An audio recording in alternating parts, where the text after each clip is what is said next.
Hello friends, എല്ലാവർക്കും Adilakshmi kitchen വേളിലേക്ക് സ്വാഗതം. അടിപൊളി റെസിപ്പി എന്ന് വെച്ചാൽ അടിപൊളി റെസിപ്പി ഉന്നക്കായ്. അതിനുവേണ്ടി നന്നായി പഴുക്കാത്ത ഒരു 3 പഴം എടുത്ത് നന്നായി ഒരു 15 മിനിറ്റ് ആവിയിൽ വേവിച്ചെടുക്കാം. ഇനി വേവിച്ചെടുത്ത പഴത്തിന്റെ ഉള്ളിൽ ആ കറുപ്പ കളറുള്ള നാര് നമ്മളെടുത്ത് കളഞ്ഞിട്ട് നന്നായി കുഴച്ച് ഇതുപോലെ എടുത്ത് വെക്കാം. ഇനി അണ്ടിപ്പരിപ്പ്, ബദാം, പിസ്ത, അതുപോലെ ഉണക്കമുന്തിരി, നാളികേരം, ശർക്കര പാനി. ഇനി നമുക്ക് ഇതെല്ലാം ഒരു ഫ്രൈ പാനിലിട്ട് ജസ്റ്റ് ഒന്ന് നെയ്യിൽ വറുത്തെടുക്കാം. നെയ്യിൽ അണ്ടിപ്പരിപ്പൊക്കെ ജസ്റ്റ് ഒന്ന് ക്രഷ് ചെയ്തത് ഫ്രൈ പാനിൽ വറുക്കുക. അതിലേക്ക് നാളികേരം ഇടുക. അതിലേക്ക് 1 ടീസ്പൂണ് ശർക്കര ഉരുക്കിയതും കൂടി ചേർത്ത് കൊടുത്ത് നന്നായി മിക്സ് ചെയ്തെടുക്കാം.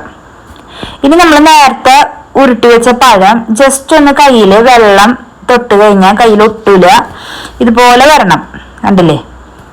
ഇനി നമുക്ക് അതിൻ്റെ ഉള്ളിലേക്ക് ഈ മസാല ചേർത്തിട്ട് ഇതുപോലെ പിടിച്ച് എടുത്തു വെക്കാം.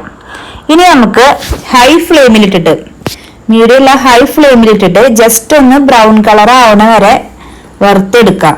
കാരണം നമ്മളുടെ പഴവും എല്ലാ നട്ട്സും ഒക്കെ വെന്തതാണ്. അപ്പൊ ജസ്റ്റ് ഒന്ന് ബ്രൗൺ കളർ ആവണ വരെ വറുത്തെടുക്കുക.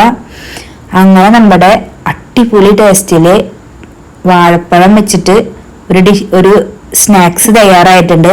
ചായക്കൊക്കെ അടിപൊളിയാണ്. അപ്പൊ ഇനിയും പുതിയ റെസിപ്പി ആയിട്ട് വരാം. അപ്പൊ നിങ്ങൾ എല്ലാവരും എന്നെ സപ്പോർട്ട് ചെയ്യണം. സബ്സ്ക്രൈബ് ചെയ്യാൻ മറക്കല്ലേ.